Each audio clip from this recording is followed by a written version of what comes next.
안녕하세요, 찰리브라입니다. 시장 상황이 어저께 같은 경우는 스웰이라는 행사까지 있었는데 지난 2년간에는 분명히 상승을 했었기 때문에 아마 많은 리플 투자자들, 리플에 관해서 기대치가 높으신 분들이 아마 리플을 욕하면서 떠나신 분들도 아마 분명히 많이 계실 거고, 속상하신 분들도 아마 되게 많이 계실 거예요. 자, 여기 나와 있는 이 사진 같이 저 또한 마찬가지로 이 펜도곤 같이 그런 단꿈을 되게 꿨어요. 단돈 500원까지는 올라가지 않을까, 400 몇십 원까지는 올라가지 않을까. 근데 오히려 리플 스웰이라는 행사에서 뭐 특별한 어떤 그 호재거리 이슈는 이번에 나오진 않았어요. 그러니까 공개적으로 열리는 어떤 그 이벤트적인 어떤 그런 성격에서는 나오진 않았어요.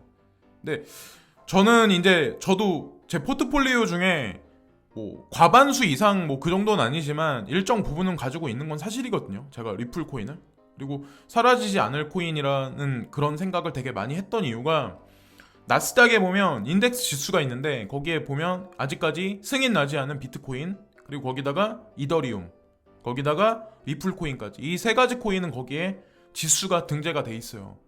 근데 그거는 미래를 보고 인덱스가 있다는 얘기는 인덱스 지수가 추종돼 가지고 거기에 관련된 파생 상품을 만들어낼 거라는 거에 관해서 우리가 은유적으로 어느 정도 유출할 수 있다고 생각을 하거든요. 그래서 일단은 그냥 실망해가지고 지금 이 리플사에 관해서 욕하기보다는 이들이 지금 어떤 머니그램 이후에 어떤 이벤트적인 이슈로 뭐 스웰이 지금 이번에 전에도 안 올랐고 스웰 동안에도 안 올랐기 때문에 분명히 또다시 뒤통수 칠 확률이 되게 높다고 생각을 하거든요. 저는 한편으로는.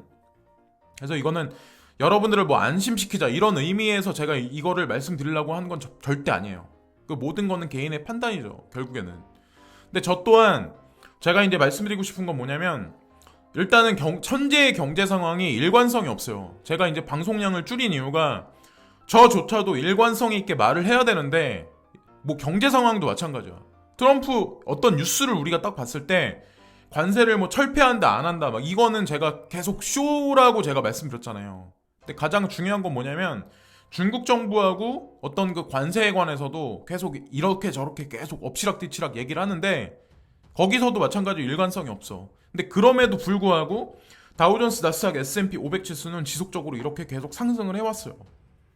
지금 보시면 아마 아시겠지만, 자, 그래서 내년 어느 정도 시기까지 지금 보면 뭐 주식시장은 되게 화랑장에 올 거다라고 말하는 사람들도 되게 많아. 한편으로는 되게 많아. 그런 여파가 암호화폐 장세에 부정적인 여파가 끼치는 거는 저는 되게 많다고 생각을 해요. 근데 거기다가 덧붙인 게 뭐냐면, 여기 골드하고 실버 가격이 여기 있잖아요. 그러니까 이것도 마찬가지야. 지금 보면은 얘네도 마찬가지로 어느 뭐 1,500달러를 넘어서 1,600달러까지 뭐 올라가려고 했었던 지금 금이나 은 같은 경우도 20달러를 넘을까 말까 했던 게 지금 지속적으로 이렇게 하락을 하잖아요. 그러니까 암호화폐뿐만 아니라 금은 시장도 마찬가지라는 거야. 그러니까 제 개인적인 어떤 그런 거를 이제 오늘은 말씀드린다고 했는데, 말씀을 드리면 제가 2016년도에 그러니까 제가 금은 투자를 했던 게 제가 제 나이 29살 때부터 금은을 사 모았어요. 제가 지금 나이가 40대 중반이거든요.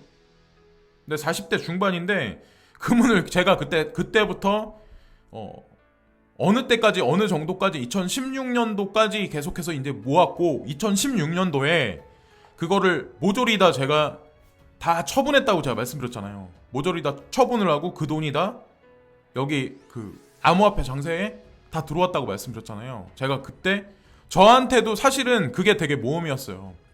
지금도 마찬가지로 암호자산에 투자하는 사람이 지금 돈값어치가 떨어진다, 미국에서 양적 완화하고 한국에서도 머니 프린팅을 우회적으로 계속 지속적으로 하니까 당연히 부동산 가격하고 나머지 물리적인 어떤 그런 자산은 올라갈 수밖에 없고, 그 황금성은 예를 들어서 이제 돈의 값어치는 떨어진다, 이런 어떤 그냥 상식적인 어떤 그런 생각을 저도 했었죠. 저도 29살 때부터 그런 생각을 되게 많이 했었어요. 그랬기 때문에 금은을 사 모았었던 거고. 근데 그렇게 되게 지속적으로 오랫동안 하고 있는 와중에 어느 일정 순간이 딱 되니까 갑자기 이 비트코인이란 존재가 거래소에 딱 등장을 해. 근데 제가 처음에 투자했던 게 제가 25만 원을 거래소에 넣었어요. 왜? 못 믿으니까. 실체가 없었으니까. 그때는 지금과 같이 뭐 예를 들어서 다움이나 구글 같은 데 보면 이 암호자산 시세에 관해서 쭉 나오잖아요. 그냥 조금만 쳐도. 그냥 그 커뮤니티 사이트에서 그걸 보여주잖아요. 근데 그때는 완전히 황무지였어요. 환경 자체가. 없었어요. 근데 2013년도가 되기 전에 2013년도에 그레이스케일 자산운용사에서는 이 비트코인에 관해서 상품을 만들었다는 그런 얘기를 했잖아요. 근데 제가 강조해서 계속 말씀드리는데 2016년도 초에도 이게 비트코인 1비트코인에 35만원 3월달인가 4월달에 50만원인가 그랬다고 말씀드렸잖아요. 그럼 2011년도에 얼마였을까요? 그래서 제가 여러분들한테 그런 말씀을 드리는 거야. 이 그레이스케일 자산운용사의 베리 실버트라는 인물이 그 금에 관해서 이제 골드에 관해서 막시멀리스트인 피터 시프트랑 트위터라는 어떤 그 공간에서 한정된 공간에서 되게 많이 썰전을 되게 많이 벌리잖아요. 베리 실버트는 암호자산에 관해서 막시멀리스트, 그리고 피터 시프트는 골드에 관해서 막시멀리스트. 전 세계적으로 그거에 관해서 기출을 주목하고 많이 주목을 하는데, 가장 중요한 건 뭐냐면 베리 실버트는 2011년도 정도, 만약에 아무리 늦게 들어와 봐야 2011년도에 저는 비트코인을 그때부터 매집했을 거라는 생각을 되게 많이 하거든요. 그 정황을 제가 뭐 증거자료를 찾은 건 없지만 2013년도에 상품을 만들고 회사를 만들었다는 얘기는 벌써 그 이전서부터 움직였었다는 것을 우리가 어느 정도 예측할 수 있지 않을까요? 그럼 과연 이 사람은 그때 이게 자산이 될 거라고 어떻게 생각을 했었을까요? 왜 어떤 인사이트로 이거에 관해서 그때부터 상품을 출시하고 왜 이게 자산이 됐다고 그래서 지금 거대 자산을 가진 사람이 됐을까요? 몇 조나 되는.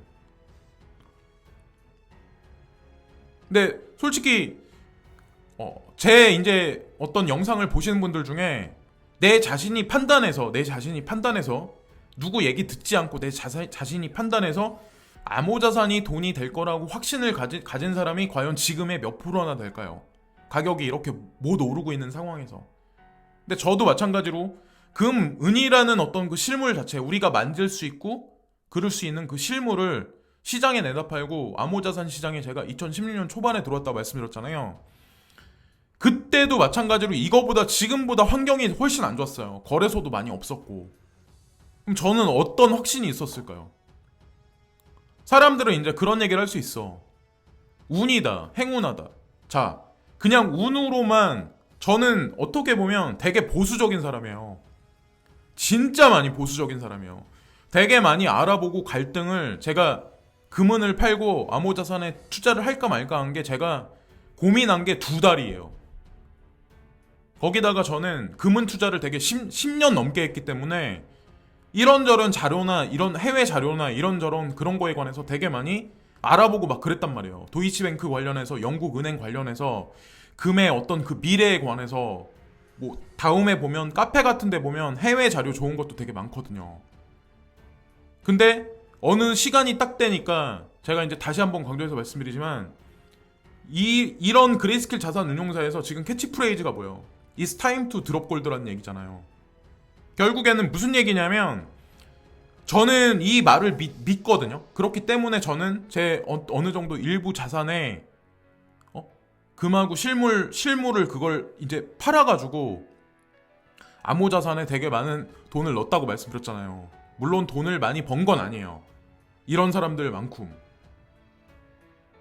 근데 여러분들한테 그렇다고 그거를 강조해서 뭐 암호자산이 돈이 되니까 여러분들 자산을 전부 다 베팅해라. 그래서 일확천금을 벌어라. 이런 걸 말씀드리려고 하는 건 아니에요. 개개인이 보는 전 세계가 돌아가는 어떤 그런 거에 관해서 다 느끼는 게 틀려. 보는 관점이 다 틀리고. 제가 2009년도부터 모았다고, 금은을 모았다고 말씀드렸는데 제가 그때 왜 모았냐면 한국이란 나라가 제가 2009년도 때 그러니까 2009년이 아니라 29살 때 경제 상황이 되게 안 좋았어요. 경제 상황이 되게 안 좋고 전 세계가 망한다 이런 얘기가 되게 많았어요. 그리고 한국이란 나라가 되게 안 좋아질 거다. 저도 그때 백인 사회에 관한 그런 게 되게 많았어요. 이상향이 되게 많았어. 그래서 저도 제가 해외 가서 어떻게 활동을 하면 한국에서의 삶보다 되게 나을 거다. 그리고 원화의 값어치는 되게 떨어질 거다. 이런 생각을 되게 많이 했었단 말이에요. 지금의 사람들이 금은을 막 사모으듯이 저는 그때 그런 생각을 했단 말이에요. 근데 시간이 흘러서 나중에 와서 이렇게 돌이켜보니까 한국이란 나라가 오히려 경제 성장률이 더 좋았어. 그러니까 지금 뭐 유튜브나 이런 데서 막 경제 상황 안 좋다면 이렇게 떠드는 사람들 있잖아요. 그런 사람들이 과연 실제로 행동할 수 있는 사람이 과연 몇이나 될까요? 그러니까 실제로 내가 다른 나라 가서 그런 거를 겪어보고 막 이렇게 저렇게 막 했었던 사람들은 이 매스미디어에서 막 동조화돼가지고 저도 그때 동조화 됐었어요. 매스미디어에서 막 그때는 유튜브가 막 활성화되고 막 이런 게 아니었기 때문에 다음 카페 같은 데 막 그런 데 보면 그런 글이 되게 많았어. 세계 경제 망한다. 아니면 뭐 한국이 어떻게 된다. 그랬기 때문에 저도 그런 길을 택한 거죠. 금은을 사모으고 해외로 나가고 막 이랬던 거를 택한 거죠. 근데 나중에 와서 시간이 어느 정도 흘러서 다시 한번 한국에 와서 돌아와서 보니까 오히려 한국이 오히려 선방하고 막 그러고 있었어요. 근데 가장 중요한 팩트는 뭐냐면 어쨌건 가장 중요한 건 암호자산이냐 아니면 금이냐 이거에 관한 그 결론이 결국에는 저는 날 수밖에 없다고 생각해요. 2016년도 초반에는 뭐 지금 뭐 비트코인이 된다 마네 뭐 그리고 암호화폐가 뭐 어떻게 되네 뭐 CBDC가 어떻게 되네 이런 뉴스 자체가 없었어요. 여러분들 솔직히 뉴스를 예전 거 2016년도 아니면 2015년 말 정도 된 거 아니면 베리 실버트가 들어왔던 2011년도 정도의 거를 암호화폐하고 관련해가지고 뉴스를 찾아보세요. 그때 뭐가 있나 과연. 근데 왜 그런 사람들은 어떤 생각을 가지고 암호자산에 투자를 했냐? 저희 이제 그거를 말씀드리려는 거야. 왜? 그 사람들이 과연 천재라서 그럴까요? 남보다 되게 인사이트가 뛰어나기 때문에 그랬을까요? 근데 물론 그런 것도 작용을 한 가지는 했겠죠. 근데 2016년도에 보면 이렇게 나무 한 그루밖에 없었어. 거의. 뭘 믿고 투자를 할까요? 그러니까 저한테도 모험이었어요. 지금 여러분들한테도 아마 예를 들어서 오미세고 뭐 1,000원이다. 예를 들어서 뭐 리플코인 뭐 300원대다. 그것도 옛날에 3원에 투자한 사람 보고 지금 사람들이 아마 그런 얘기 할 거야. 리플코인 3원에 투자했으니까 100배 이득은 있을 거다. 행운하다. 그럼 3원에 투자한 사람은 뭐를 보고 거기다 돈을 넣어서 돈을 벌었을까요? 그 사람한테는 리스크가 없었을까요? 지금보다 리스크가 100만 배는 더 컸어요. 저한테도 마찬가지야. 저한테도 리스크가 상당히 컸어요. 왜? 실체가 없거든. 그때는 지금보다 매스컴이나 이런 데서 떠드는 사람도 없었어. 저 이런 거에 관해서 아는 사람도 없었고 유튜브도 없었고 그리고 뭐 매스미디어나 이런 데서도 그런 일말의 얘기조차도 없었어요. 근데 지금 보면 베리 실버트랑 피터 시프트랑 그 트위터라는 공간에서 썰전을 벌려. 뭐 네가 잘났네 내가 잘났네 결국에 암호화폐가 이스 드롭 골드 뭐 암호화폐가 결국엔 이길 거다 막 이런저런 얘기들을 되게 많이 해요. 근데 결국엔 뭔지 아세요?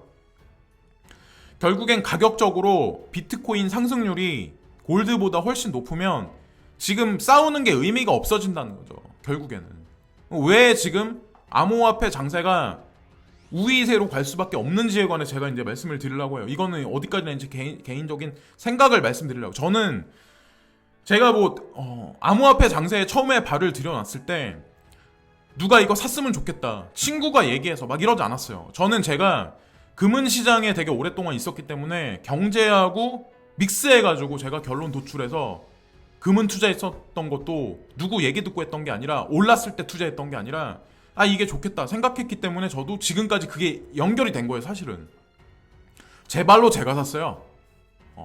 왜냐면 그땐 그런 거 매체가 볼만한 어떤 글이나 볼만한 어떤 그 영상 자체도 없었어. 그때는 그랬어. 근데 전 세계가 보면 제가 뭐를 여러분들한테 말씀드리려고 하는 게 뭐냐면 지금 중국하고 인구 분포도 그리고 인구에 관해서 미래에 관해서 이제 말씀드리려고 하는데 왼쪽이 중국이고 오른쪽이 인도잖아요. 그죠? 근데 어쨌건 이게 제가 이제 뭐 인도가 그렇다고 앞으로 투자 가능성이 높다 되게 좋다 이런 걸 말씀드리려고 하는 게 아니라 그건 누구나가 다 아는 사실이고 왼쪽에 보시면 지금 중국이란 나라가 있는데 허리통이 점점 굵어져. 이 얘기인즉슨 전 세계 인구 분포도도 세대수가 이렇게 된다는 얘기예요.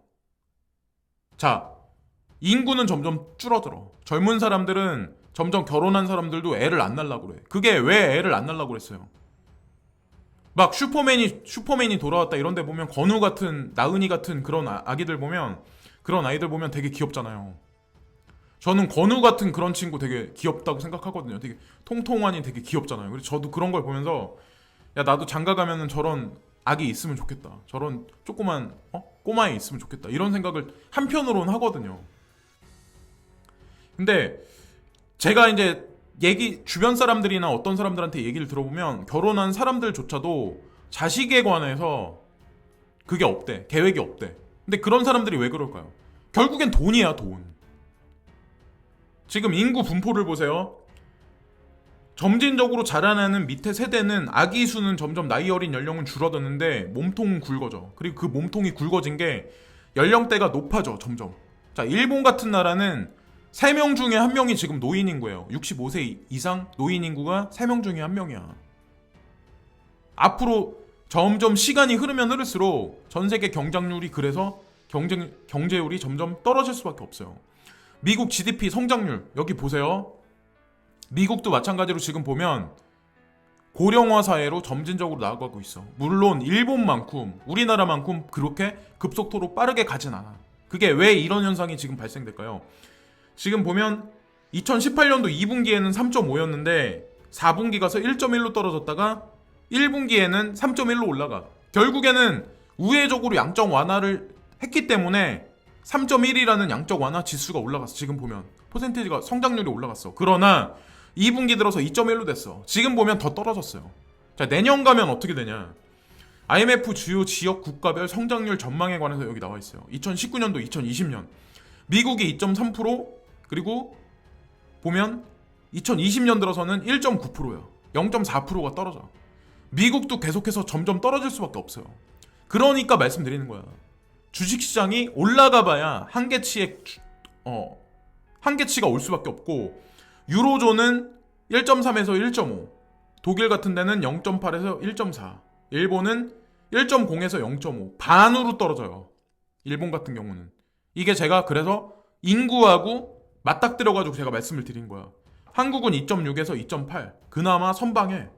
중국도 떨어지고 있어요. 그리고 전 세계는 3.3에서 3.6.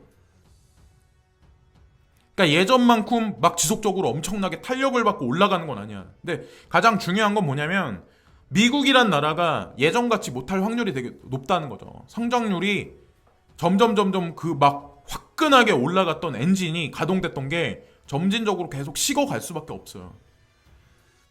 아시아는 그나마 제가 봤을 때 여러 가지 면에서 제가 이제 뭐 인구 구조 면이나 여러 가지 면에서 저는 나쁘지 않다고 판단을 해. 제가 이제 제 채널에서 계속 말씀드렸다시피. 근데 가장 중요한 건 전 세계가 계속해서 이렇게 나아가고 있고, 중국 성장률도 마찬가지로 2018년 1분기에는 6.8이던 게 2019년 2분기 가서는 6.2까지 지속적으로 떨어져요. 얘네도 마찬가지로 지속적으로 계속 경제 성장률이 떨어지고 있어. 지금 현재 상황이. 이런 상황이 이게 결국에는 주식시장하고 결국에는 맞닥뜨릴 수밖에 없거든요. 중국도 위에나도 전 세계 기축은 아니지만 통화라는 게 5대 바스켓이 있어. 아마 여러분들 이미 아시겠지만, 자, 달러가 있고, 뭐 유로라는 통화, 그리고 보면 엔화가 있고, 위에나가 있고, 그리고 영국돈, 파운드가 있어요. 이게 전 세계 5대 기축 통화야. 얘네들은 기축 통화이기 때문에 우리나라 같은 나라보다 오히려 우리나라는 우회적으로 돈을 찍어내가지고 뭐 건설공사를 한다든가 뭐 예산 편성을 한다든가 이렇게 해서 경제 성장률을 어느 정도 지지하거나 받치는데, 얘네들은 그냥 눈에 보여지듯이 그냥 돈을 풀어가지고 뭐 채권을 산다든가 주식시장을 뭐 떠받치게 한다든가 이런 식으로 오히려 막 하죠. 지금 보면 주식시장이 떨어지는 거를 누군가의 힘에 의해서 지금 그냥 억지로 지금 받친다고 저는 생각을 해. 다우존스, 나스닥, S&P 500 지수 지금 올라가는 게 그게 자연스럽게 무슨 펀더멘탈이 있어서라고 저는 생각 안 하거든요. 절대로. 자, 그럼 보면 결국에는 보면 이 빚이라는 어떤 이 자산을 들고 국가 경제도 마찬가지로 이거를 언제까지 이거를 계속 양적 완화를 지금과 같은 형태로 계속 할 수 있겠어요. 그러니까 왜 안 되냐라고 저한테 이제 말씀하실 분이 있어. 근데 중요한 게 뭐냐면 제가 이제 한 가지 말씀드리면 양적 완화를 하는데 주식시장이 올라가던 게 금방 꺾여.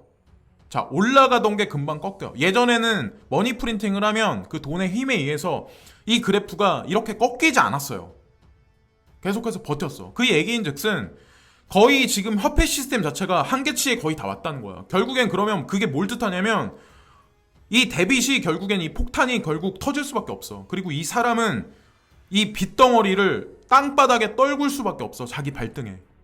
그럼 전 세계 정부 이 화폐 시스템이 망가진다는 얘긴데 그럼 전 세계를 통치하는 어떤 지배 세력이 그거를 그냥 눈 뜨고 과연 볼까요? 저는 그건 아니라고 생각하거든요. 만약에 이 상태로 그냥 그대로 그냥 직진하잖아요? 그럼 어떤 상황이 오냐? 여기 나와 있는 것 같이 하우스 오브 카드, 여기 보면 카드로 지은 집 있죠. 이게 그냥 일말에 그냥 무너질 수밖에 없어. 그렇기 때문에 지금 암호화폐를 가만히 보세요. 여러분들 생각을 해보세요. 예전을 자꾸 얘기해서 되게 죄송한데 예전에는 그런 얘기조차 없었어. 무슨 비트코인 ETF야. 그런 얘기조차도 없었어요. 거기다가 각 은행들은 뭐 파생 상품이 어쩌느니 국민은행에서는 뭐 예를 들어서 아톰 리그 랩스하고 막 같이 해가 최 의원님하고 해가지고 뭐 암호자산 커스터드 서비스니 뭐 자산 뭐 보존 서비스니 뭐 이런 것까지 뭐 하려고 지금 협력 관계를 맺는다. 뭐 리플사는 머니그램하고 연계해가지고 전 세계 뭐 259개의 뭐 자기네 페이먼트 네트워크를 뭐 정립을 한다. 무슨 뭐 별의 별 얘기가 다 나오고 있잖아요. 지금 보면 뭐 어떤 알트코인은 뭐 어떤 회사 어떤 대기업에서 투자를 받아서 어떻게 진행이 된다. 그러니까 여러분들이 제 이 단편적인 영상 하나 보고 뭐 확신을 가져라. 그래서 뭐 미래에 뭐 암호자산이 뭐 엄청나게 뭐 부를 축적하게 될 거다. 이런 거를 제가 말씀드리려고 하는 게 아니라 그거는 조금 더 이제 디테일하게 들어가서 이제 설명할 부분이고 다른 영상에서 이제 제가 말씀드리려고 하는 부분이고 기존에 있었던 그 화폐 시스템이나 통화 체계를 계속해서 유지할 수 없다는 거죠. 쟁점은 그거예요. 사실은 제가 그거를 말씀드리려고 하는 거야. 영상이 좀 점점 제 개인적인 어떤 그런 얘기랑 해서 이제 점점 길어지기 시작을 했는데 제가 이제 말씀드리는 걸 듣고 흥미를 가지신 분도 있고 말도 안 된다. 그냥 너만이 가진 생각이다라고 말씀하실 분도 있겠지만 지금 시세가 1% 5% 막 이렇게 막 전전에 여러분들이 막 그러시는데 이 시장에 되게 일찍 들어왔던 사람들은 실체가 없는 데서 그거 일말의 씨를 보고 들어와서 리스크를 안고 들어왔던 사람들이야. 근데 지금 들어와가지고 야, 나 여기다 1억 넣었는데 거기서 예를 들어서 한 1,000만 원 까졌어. 2,000만 원 까졌어. 거기에 예를 들어서 내가 막 그럴 사람은 예를 들어서 그 1억을 넣을 만큼 자기의 그릇이 안 되는 거라는 거죠. 결국엔. 왜 500만 원 투자할 사람이 왜 1억을 넣어 여기다가. 그냥 제가 그래서 말씀드리는 거야. 단 500만 하더라도 단 1,000만 원만 하더라도 내가 부담 없는 상황에서 부담 없는 돈에서 하고 기다려야 그것도 기다릴 수 있는 거지. 전체적인 어떤 흐름이나 패턴에 관해서 확신도 없는 사람들이 왜 그런 식으로 하냐는 거죠. 왜 개개 유튜브 하는 사람들 말 듣고 왜 거기다 그렇게 돈을 많이 넣는다는 거죠. 그 유튜브 영상 봐봐야 내가 거기에 그냥 일시적으로 동조화될 수밖에 없지 결론 도출은 못해요. 결국에는. 저는 그런 생각을 되게 많이 하거든요. 그래서 오늘은 이런저런 어떤 그 상황에 관해서 말씀드렸는데 그럼 저한테 이제 그러실 거야. 그럼 그게 지금 경제 시스템이 막 이런 거랑 암호화폐랑 무슨 관련이 있냐. 근데 여러분들 가만히 보세요. 스테이블 코인이 등장한 거 거기다가 이제 마지막으로 몇 가지 단서 지금 암호화폐 시장이 안 좋기 때문에 제가 말씀드리려고 하는 게 아니라 왜 바이낸스라는 거래소는 전 세계 각국의 자기네 브랜치 그러니까 왜 지점을 왜 계속 설비를 하고 그리고 바이낸스 거래소가 왜 파운드화부터 달러부터 해가지고 러시아의 루블 그리고 뭐 하다못해 아프리카에 가서 왜 피아트 머니로 계속해서 돈을 받을 수 있는 그 시스템을 왜 만들었나. 그리고 왜 그들은 지속적으로 일정 부분의 알트코인을 왜 계속해서 리스트업을 시킬까? 이거를 가만히 보세요. 왜 내 코인이 안 오르나 이것만 보지 마시고 왜 그들이 그렇게 움직이나. 그레이스케일 자산운용사는 거기랑 관련돼 있는 뭐 예를 들어서 여러 가지 어떤 그 파생상품 회사들이 있어요. 그 회사 중에 한 가지가 제가 어저께 뉴스를 만들어서 말씀드리려고 했는데 그냥 뭐 그 뉴스 한 가지만 보고 제가 뭐 떠들 순 없잖아요. 근데 걔네하고 협력 관계에 있는 그 회사가 그 뉴욕 주식시장에 상장된 것도 하나 있어. 그러니까 그들은 왜 그렇게 파생상품 회사를 왜 계속 주식시장에 상장을 시킬까? 그리고 그것을 승인한 섹은 또 뭐야? 왜 증권거래위원회에서는 왜 그거를 상장을 시켰을까? 이거를 가만히 보시자는 거죠. 그러니까 지금 시세가 안 좋지만 거시적인 흐름을 가만히 보세요. 내 코인 뭐 100원, 200원 뭐 아니면 뭐 예를 들어서 비트코인이 뭐 40만원 떨어졌네. 이것만 보지 마시고. 지금 예를 들어서 비트코인 1000만원에 산 게 저는 더 힘들 것 같아.